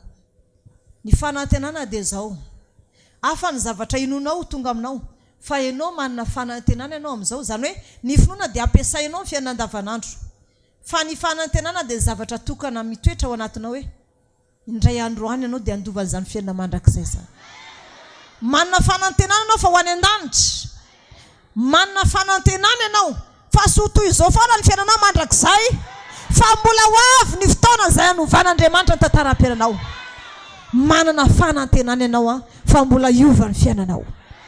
Ny finoana dia miara-miasa amin'ny fanantenana.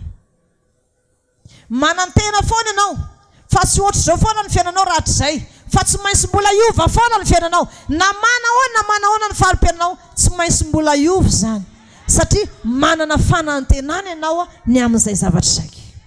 Amen. Ndao moa jerevantsika hojerevantsika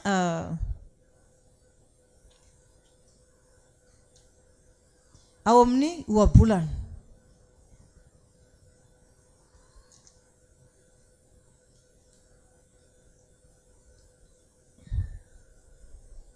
Ohabolana toko 17.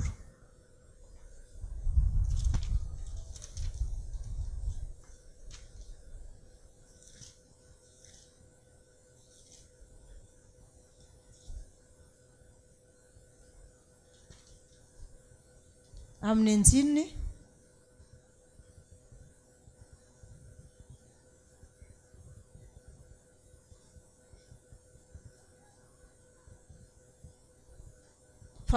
folo.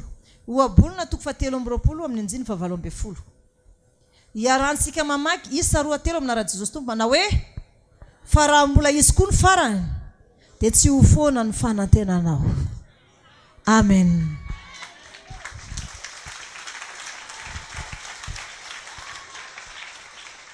Ny finoana dia sabatra enti miady. Tenen'ny tompo foana hoe tongava aminao ka izay nonao. Raha ino ianao na mino ianao dia anio iseho aminao ny voninahitr'Andriamanitra. Fa ny fanantenana kosa dia zavatra anankiray mitoetra hoe raha mbola izy koa ny farany tsy ho foana ny fanantenanao. Na inona zany zavatra tianao ho tonga aminao, mino ianao fa ho tonga aminao zany. Raha mbola sy tonga androany azy dia manantena ianao fa sy maintsy mbola ho azonao zany. Amen. Ka ny fanantenana ireto telo reto no mitoetra: ny finoana, ny fanantenana ary ny fitiavana. Fa ny fitiavana ny lehibe amin'ireo. Job indray no jerevantsika.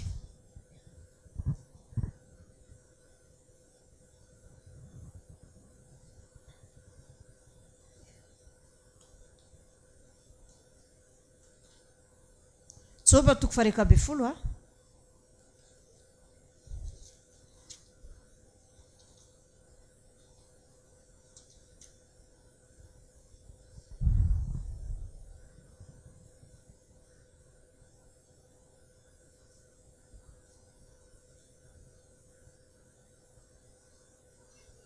Job toko 12 anjininy 17.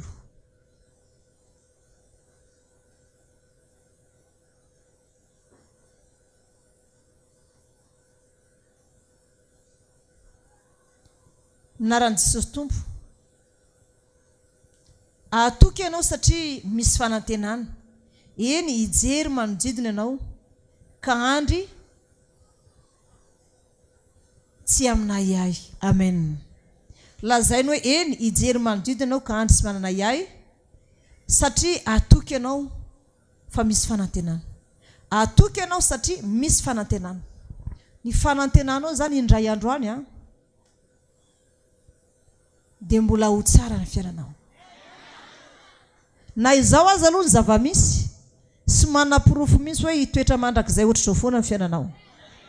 Satria olona manana fanantenana ianao fao ampiasain'Andriamanitra. Amen. Manana fanantenana mihitsy ianao fao ampiasain'Andriamanitra. Dia ndao ihany mijerevantsika ao amin'ny Romanina indray verina any amin'ny Romanina isika.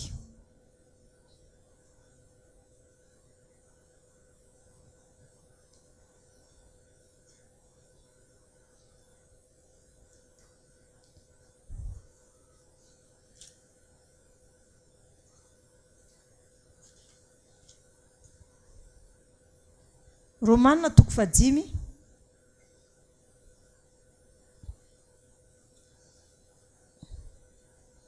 amin'ny anjininy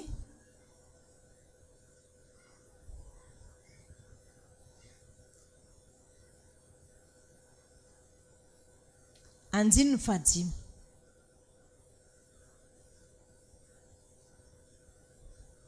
Tonsika amin'ny anjininy 7.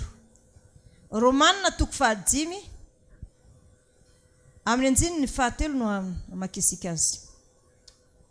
Ary sy izany ihany fa aoko sika hifaly amin'ny fahoriana azy satria fantasika fa ny fahoriana mahatonga faharetana ary ny faharetana mahatonga fahasaram-panay voazahatoetra ary ny fahasaram-panay voazahatoetra mahatonga fanantenana ary ny fanantenana dia tsy mampahamenatra satria ny fanahy masina izay nomenantsika no nentina nampidina ny fitiavan'Andriamanitra ho ao am-pontsika. Amen. Sika rehefa mangataka hery ny fanahy masina dia ny fanahy masina mametraka fanantenana ao anatsika. Ny fanahy masina no mametraka fanantenana ao anatsika. Dia mananteny ianao fa indray andro any mbola hiova ny fiainanao satria ianao mino ny Jesosy Tompo, mino ny tenin'Andriamanitra ary izay finoana izay miara-miasa amin'ny fanahy masina mampisy fanantenana ao anatinao. Dia mananteny ianao fa indray andro any dia mbola hifankahitany an-dany sika rehetra izao.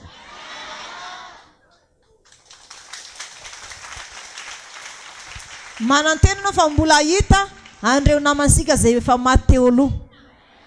Amen. Fifaliana lehibe ho anao zany. Ohatran'ilay vehivavy mpino maty iny izao dia na tena fotsiny dia ho any an-danitra. Ie, tsisy pentina. Andovan'ny lanitra zaho izy izy. Zasina nazitra anazy tany. FINOANA teny an-dalana fotsiny dia fanofa hofatanana hoe zaho mbola sy maintsy midina. Mbola be dia be ny ondry andrasana. Fandany ianao randeha dia sofiko rano ianao tongava soa. Misaotra besaka hozy izy tamin'ny zavatra rehetra. Dia teneny bebe Amina sy Elizabeta, veloma honay hozy vololon'irina fa ny an-danitra no miona. Tsika an'izany mananteny izy fa hiona amin'ny Elizabeta sy bebe Amina indray andro any an-danitra.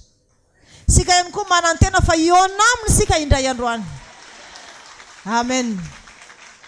Manana fanantenana sika fa mbola hiona amin'ireo namansika izay efa lasa teo aloha. Ao amin'ny Romanina toko 5 eo amin'ny Romanina ihany.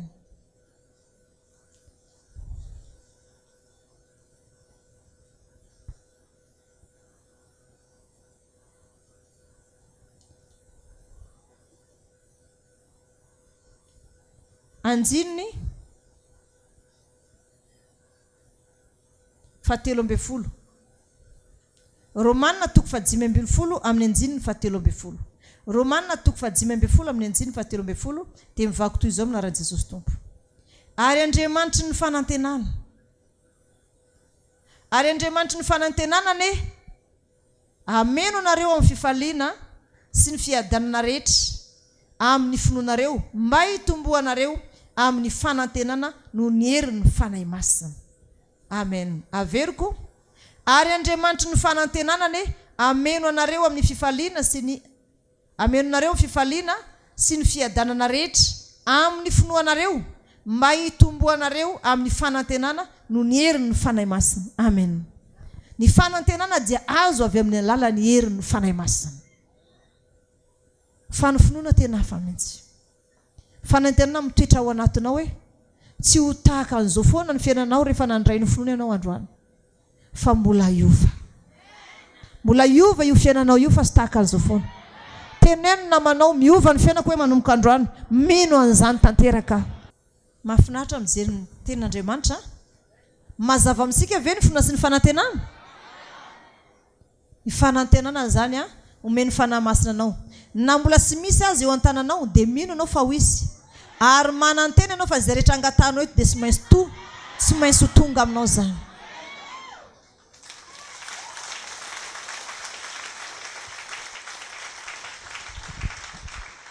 Jery ny fitiavana indray ary sika. Fa nahoana ny fitiavana lazaina fa lehibe indrindra? Ireto telo reto no mitoetra: ny finoana, fanantenana, fitiavana. Dia ny fitiavana hono lehibe amin'ireo. Fa nahoana ny fitiavana lehibe amin'ireo? Atsy amiko daholo aloha mijery. Misy variana ny velany ihany. Fa nahoana ny fitiavana lehibe? Fa maninona? Ny finoana nefa ahavitana zavatra. Ny fanantenana tena manantena anao ary izay antenanao sy maintsy tonga aminao. Fa nahoana ny fitiavana lazaina fa lehibe?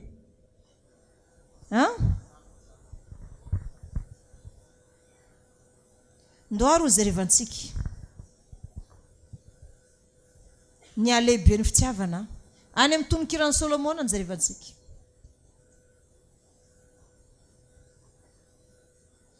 Toko faharoa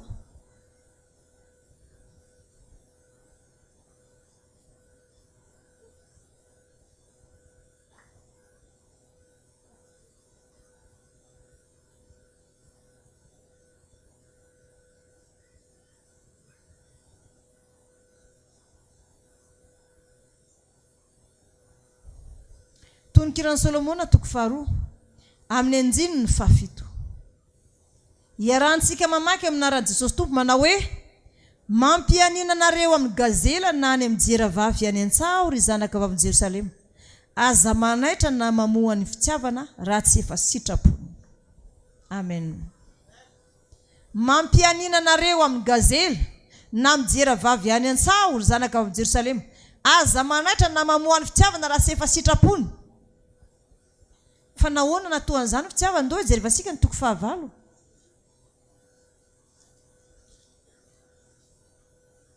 Amin'ny anjininy fahaenina no jerevantsika.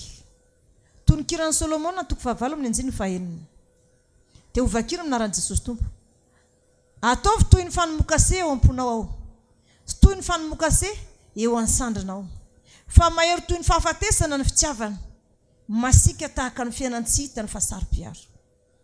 Ny lelafiny dia lelafiny dedadeda, eny lelafiny Jehovah. Na dia ny ony maro aza tsy mahavony ny afo ny fitiavana, ary ny renirano sy mahapoaka azy. Na dia misy olona manome ny fananany rehetra ao an-trano azy amidy fitiavana, dia atao tsinotsinona izy. Amen. Fa nahoana ny fitiavana? Nahoana n'ilay olona tsy nanankiray miteny hoe atao fanombokase ao am-ponao mihitsy za.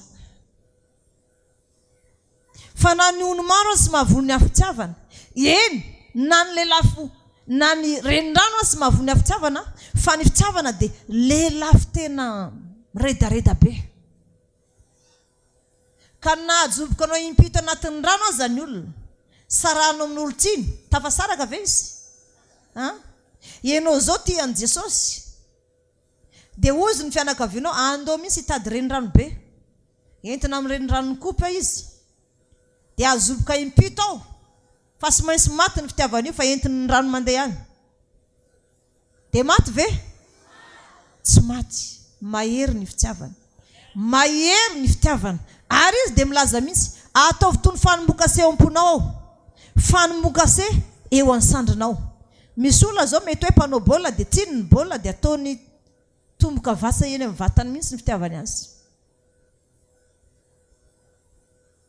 tsy azo atao zany tomboka vasa zany fa bedin Jesosy atao fanomokase eo amponao ao toy ny fanomokase eo ansandrinao fa mahery toy ny fahafatesana ny fitiavana marina ve zany masika tahaka ny fiainantsitany fa sarom-piaro rehefa vehivavy zay ny sarom-piaro tena sisihana ny lehilahy ao an-trano rehefa lehilahy sarom-piaro tena sisihana ny vehivavy ao an-trano ny lelafony fitiavana dia lelafo midedadeda eny lelafony Jehova na dia ny ony maro azy tsy mahavony ny afony fitiavana ary ny renirano tsy mahapoaka azy eo zany na dia entina anaty ranomasina azy ianao ka azobozobokany dia hoe entinozany ranomasina ny fitiavanao mipotra avy any ianao mbola le olo tsinao ihany tsinao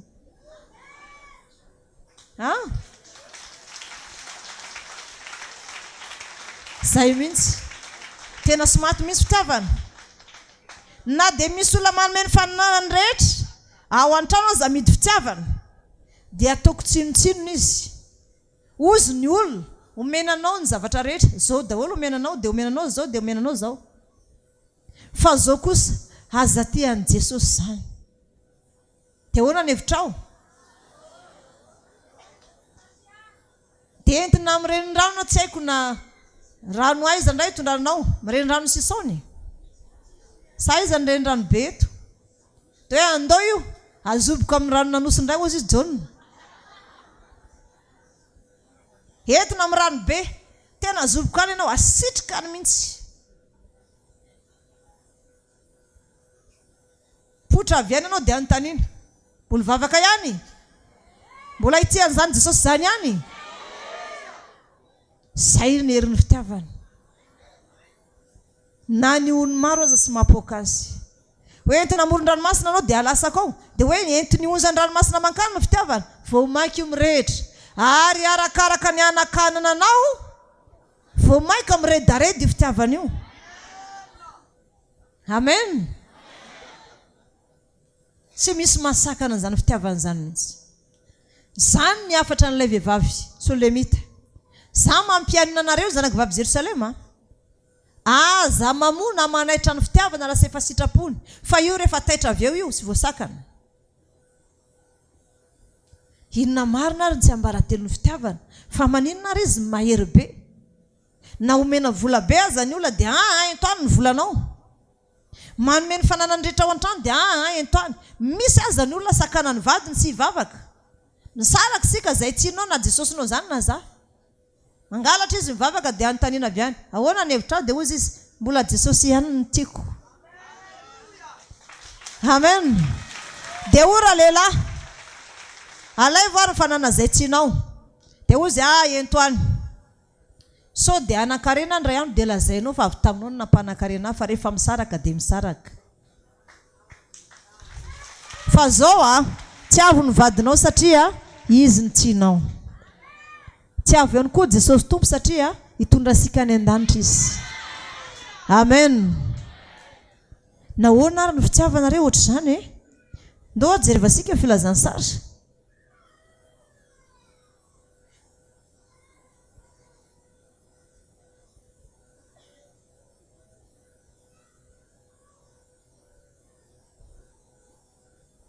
any amin'ny filazany sara ny Jaune jerevantsika mbola ho sara daholo sika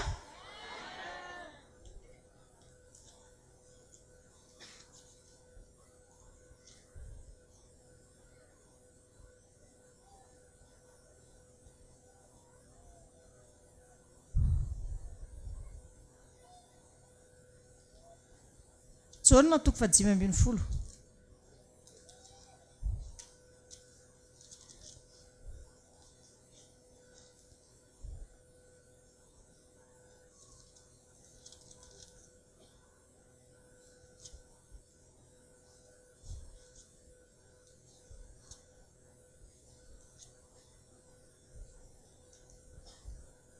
Jaune 5:10 amin'ny anjininy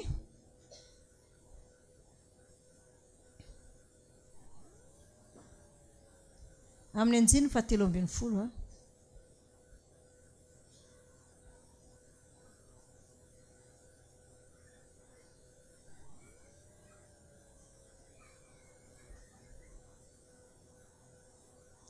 amin'ny anjininy 7:20 mivaky manao hoe tsy misy manana fitiavana lehibe noho izao dia ny manolotra ny ainy amonjy ny sakaizany.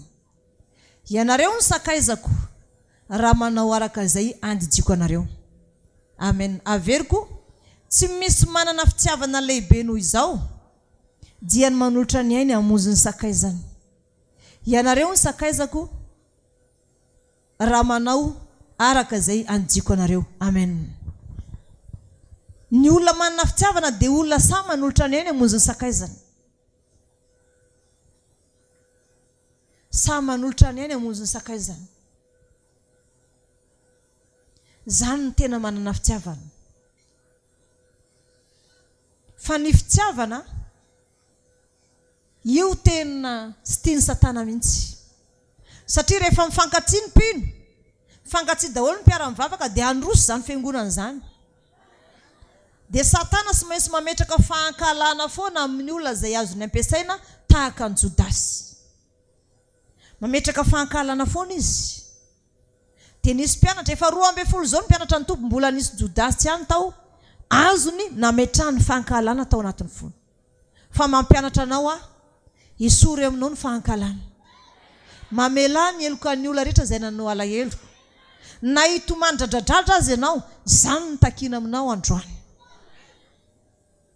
Ny tompo mitaky an'izany hoe mamela ny helokan'ny olona izay nanao alahelo.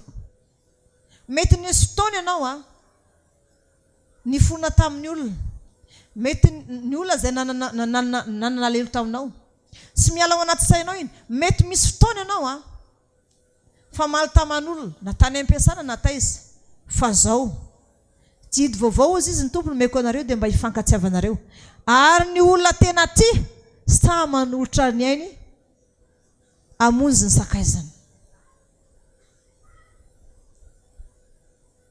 Tena sa misy izy manolotra ny ainy amonjy ny sakaizany.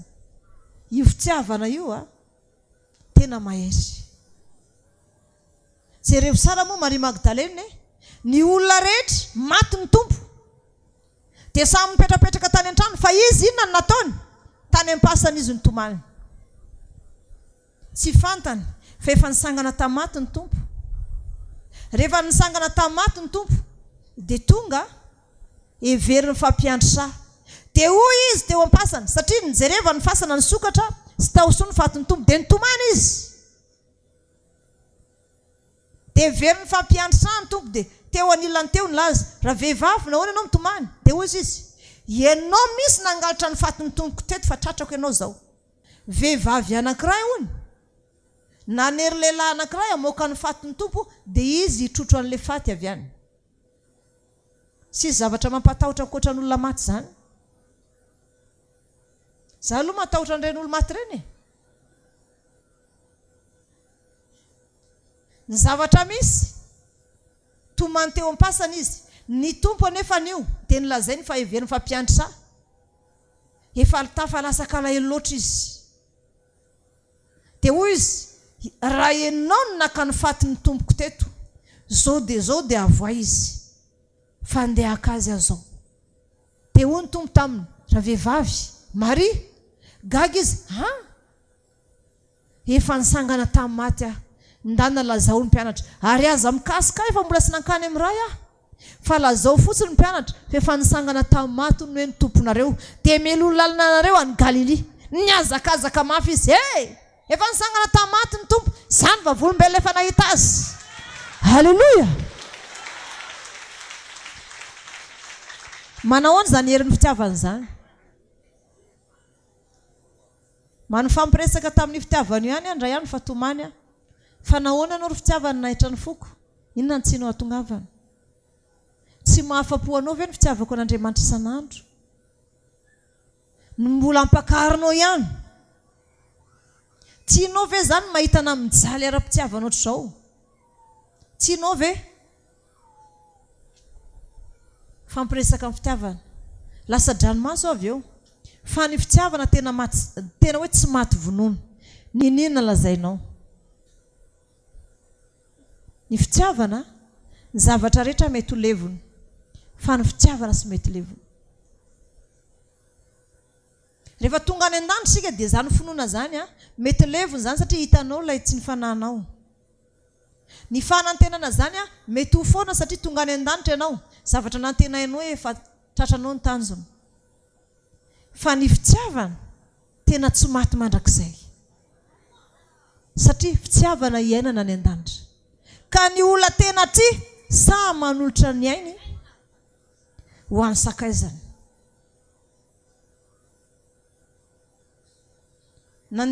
Zay mandeha ny nevitra dia tena matsapa an'izany fitiavana zany. Maizina ny andro tamin'izany.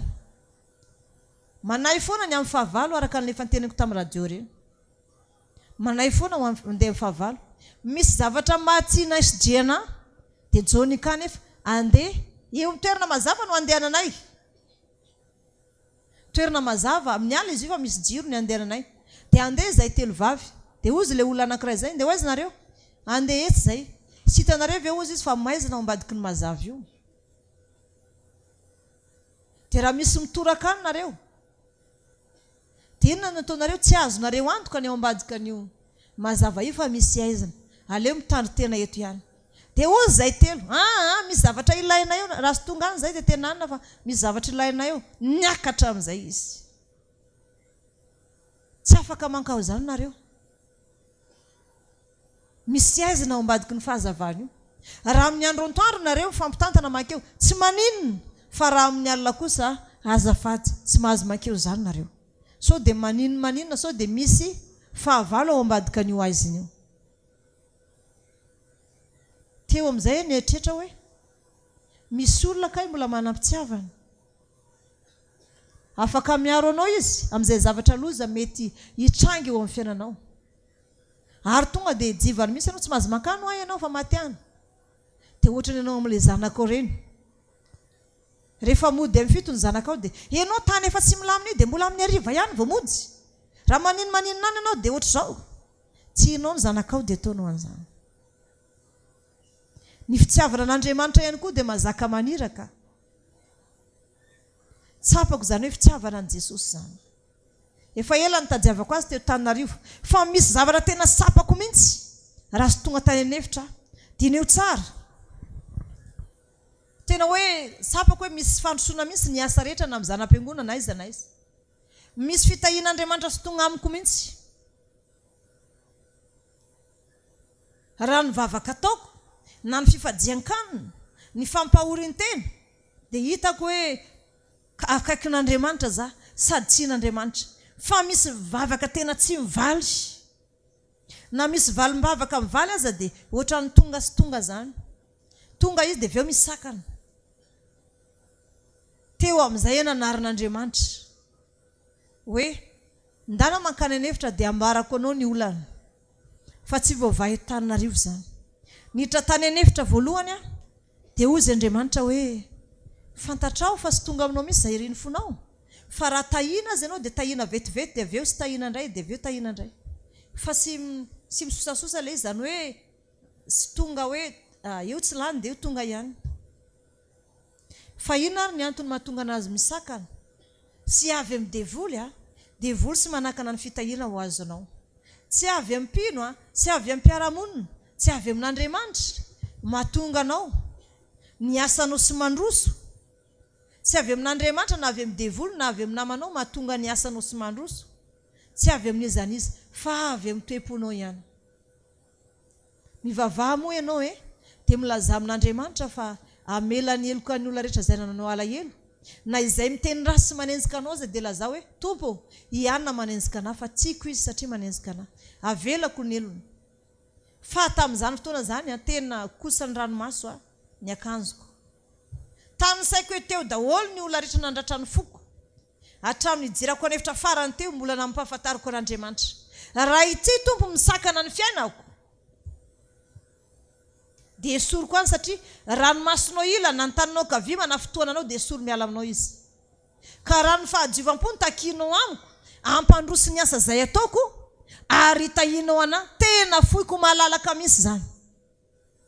Dia avy eo nananatra ny andro toana hoe nareo andro toana aza mba tsy mifosa. Aleo sika hiova toetra Ialao misy ny karazana zavatra rasy rehetra mety ampiditra fampetipentenana anao. Ialao misy ny resaka sy mampandroso. Fa zao andao amelany eloko ny olona zay nanasika alahelo na de faran'izay mangidy ary zany. Andao sika nadio fo. Mieza foana mitady fihavanana amin'olona rehetra. Fa rehefa vitako tamin'Andriamanitra zany, izay rehetra nangatahako tamin'ny denomeny.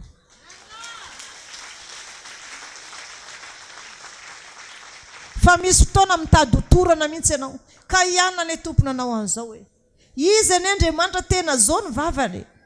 So misy fanalambaraka traiza dia zao ny teneny nefa nony amin'ny teninao. Dia avelako ihany ny elony. Avelako sy ho amin'ny fiasaraham-belatsy fa tena ho avelako tanteraka tsy ho sarovako tsony misy mandrakizay. Avelako amin'Andriamanitra ity za fa iova tompo. Iova amin'izay za. Raha zany manakana anao, manakana ny fankatiavantsika, manakana anao avy any an-danitra ho aty amiko, tena iova za. Zany tompo mampanantena anao za fa tena iova. Manana fanantenana ianao fa iova za. Sy asiko fampentipentenina sonony foko. Ifonako aminao daholo zay rehetra nataoko. Zany natonga anahy tamin'ny radio nifona taminareo pino hoe raha misy manana alahelo amiko dia mamelana. Saro-piaro aminareo dia miteny mafy anareo. Zay lefa saro-piaro fitiavana araka an'Andriamanitra. Nefa mety misy mahazaka le izy. Fa raha sy zakanao le izy dia mamelana. Fa leo alefako amin'ny toro-teny foana. Izay rehetra tiako ambara fa sy ibe dia no manokana intsony. Aleko mipetrapetraka dia mankany anefitra dia izay ifanarahanao amin'ny tompo aty. Ifanarahanao aminy fa tsy ibe dia no intsony. Sy ohatra ny taloha hoe vao miala kely ny fahamarinao dia efa bedesiko ianao fantatra zavatra ataonao. Fa zao efa nampafantariko anao ny tenin'Andriamanitra. Dia tsy mibe dia no intsony fanjaranao sy ny tompo zany tsy mamahany olana anao. Satria efa hitoetra ao anatin'ny tontolon'ny fitiavana za. Dia mizara fitiavana amintsika rehetra. Sy fitiavana mandeha ho azy zany fa fitiavana tena fitiavana.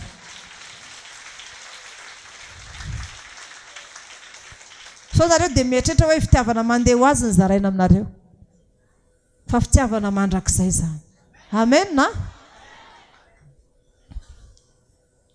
Dao ary zay rehefa sika ny Korintiana. Mianatra sika zany zao. Satria tanefitra somary lavalava dia mampianatra anao.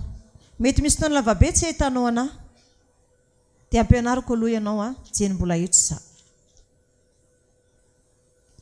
Korintiana voalohany toko 7:10. Manomboka amin'ny anjininy voalohany. Korintiana voalohany toko 7:10 manomboka amin'ny anjininy voalohany. Korintiana voalohany toko 7:10 manomboka amin'ny anjininy voalohany. Korintiana voalohany toko 7:10 manomboka amin'ny anjininy voalohany vaky toy izao. Ny anaran'i Jesosy tompo manao hoe na dia miteny amin'ny fitenin'ny olona sy ny anjely aza aho.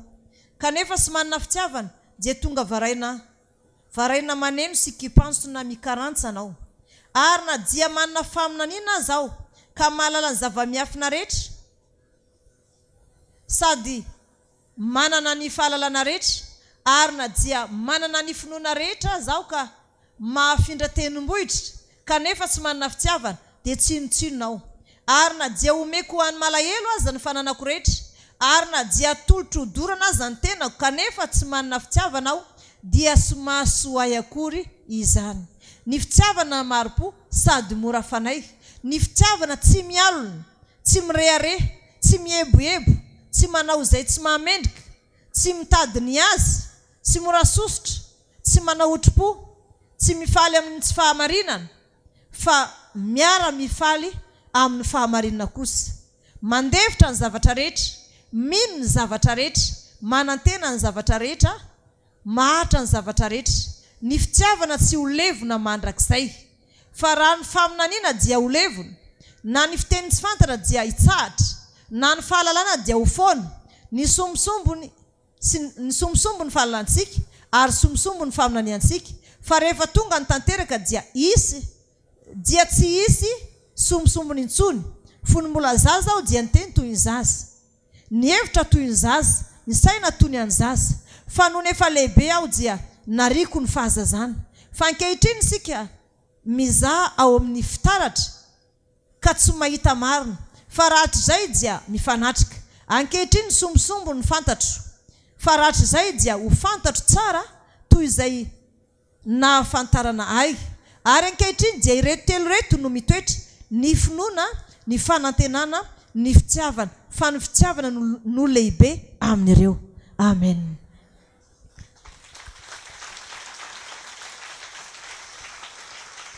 Ny fanomezam-pahasoavana rehetra mety ho levona ihany rehefa tonga any an-danitra ianao a, tsy ilainao tsony zany hoe mbola manalanala devoly sisy an'izany tsony any an-danitra.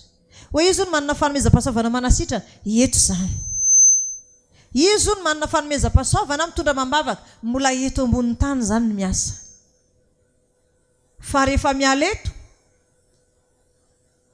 dia tonga any an-danitra sika. Ny zavatra rehetra na ny faminaniana mety ho levona. Ny fitenina miteny sy fantatra na fitenina anjely mety ho levona. Ny zavatra rehetra mety ho levona. Ny olona mety maty. Fa ny fitiavana tsy levona mandrakizay. Fa na any an-danitra azy ianao dia mbola tian'ny tompo foana ianao.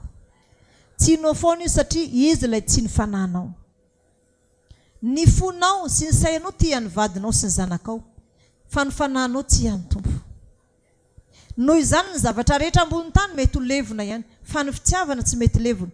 Ny olona manam-pitiavana sy tokony anana alahelo amin'ny namany. Zahay eto dia mifona aminareo mihitsy. Sy hitenitenanareo tsony na amin'ny telefona na amin'ny inona. Fa aleoko mipetraka irery tsy manana iay. Efa napetrako amin'ny apôstôly avokoa ny zavadrehetra. Efa manana tanjona tsara dia tanjona ampitatra lavitra. Ny fanomezam-pahasoavana ao anatinao. Hitondram-bavaka anao mba ho lasa lavitra ianao. Hitondram-bavaka ny fiangonana mba hitatra miankavia sy miankavana ny sika. Fa tsy mba hibedy ianao intsony tsy mba hiteny mafy ianao intsony Amen. Fantatro fa miankina amin'ny toe-poko sy ny toe-ponao ihany no afaka hampandroso ansika. Ny fitiavana tsy mialona. Ny fitiavana tsy mba tezitra amina namana. Ny fitiavana tsy mialona. Ny fitiavana sy tia mifosafosa aharovo ny fonao. Fa fitiavana mandrakizay no itiavan'Andriamanitra antsika. Fitiavana mandrakizay no itiavan'Andriamanitra antsika. Ao amin'ny Korintiana 2:4 eo ihany sika. Dia manomboka amin'ny andininy voalohany dia milaza hoe ny foaran'ny fahaizana aminany noho ny fahaizana anao ny fiteny tsy fantatra. Andininy voalohany, miezah mitady ny fitiavana nefa maniry fatratra ny zava-panahy koa indrindra fa ny aminany. Averiko, miezah mitady ny fitiavana nefa maniry fatratra ny zava-panahy koa indrindra fa ny aminany. Amen. Miezah mitady fitiavana. Misy fitiavana ao anatin'ny fonao ao. Sokafy io fonao io dia avoay tao io fitiavana io. Fa sy any amin'ny mesazy foana ianao miteny, tiako be ianao. Dia koboninao ao ilay izy fa avoay amin'izay. Iza daholo ilay mpanao anany reny any amin'ny mesazy reny. Maninona sy samiseho? Asehoy amin'izay. Hitanao ny fitiavanao anatin'ny fonao io, ilaiko io. Hitanao ny fitiavana anatin'ny fonao io, ilain'ny namanao io. Dia rehefa mamiteny dia mahaiza manambitamby. Mandalo ny isika eto ambonin'ny tany, mila fitiavana be dia be. Ianao ve sy maniry an'izany mba hitsian'ny namanao zany ianao? Dia mba mampahery azy. Ahoana ilay hira teo? Na mandalo aliko ny fahafatesana zao, ianao mitantanay. Tomany aho no nitaotro, ianao no manambitamby. Mba misy olona afaka anao an'izany amin'ny namany ve? Mba misy olona afaka anohana mpanompon'Andriamanitra ve? Mba misy olona afaka hampahery ny apôstôly Matthieu ve? Na ny apôstôly Andreas? Rehefa sendra reradreraka izy dia toano izy. Zaho tsy ho hitanareo foana fa manomana hiditra ny efitra 40 andro za. Tsy nareo ve zara mankany? Fa mety tsy ho hitanareo kosa sabata. Telefona enonareo ana. Sarova nefa fa fitiavako anareo ny aritako any. Amen. Sy maintsy miditra fandarana isaky ny amin'ny fito foana, enonareo foana ny feoko. andeha hitady ilay tsy ny fanahiko any a dia rehefa hitako izy dia entiko aminareo hoe ty ilay tsy ny fanahiko mino fa anankiray ihany tsy ny fanantsika rehefa hitanao ilay tsy ny fananao dia lazao azy fa za koa maty a tanao am'le ira hoe tonga avasoa iny tongananao dia azadinao ny afatro lazao an' Jesosy misy fa zay efa tsy azy talohanao izy aloha tena tean' Jesosy e tena tian' Jesosy tokoa ve anao tena amponao ve zany ndao ary sika iray sangana ary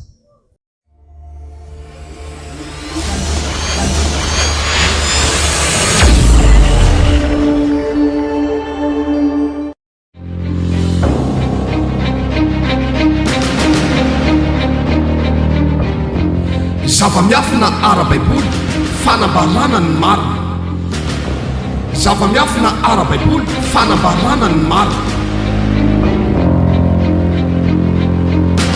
fandarana manokana izay aranao eto amin'ny radio feon'ny lanitra 7 amin'ny zato teboka 2 sy ny radio fifoazam-pana 2 amin'ny zato teboka 1 ny alatsinainy ka hatramin'ny zoma manomboka amin'ny fitora alina izay anasana antsika rehetra tsy akanavaka fa ho maro ny zavatra fantatsika mahakasika ny baiboly sy ny fahamarinana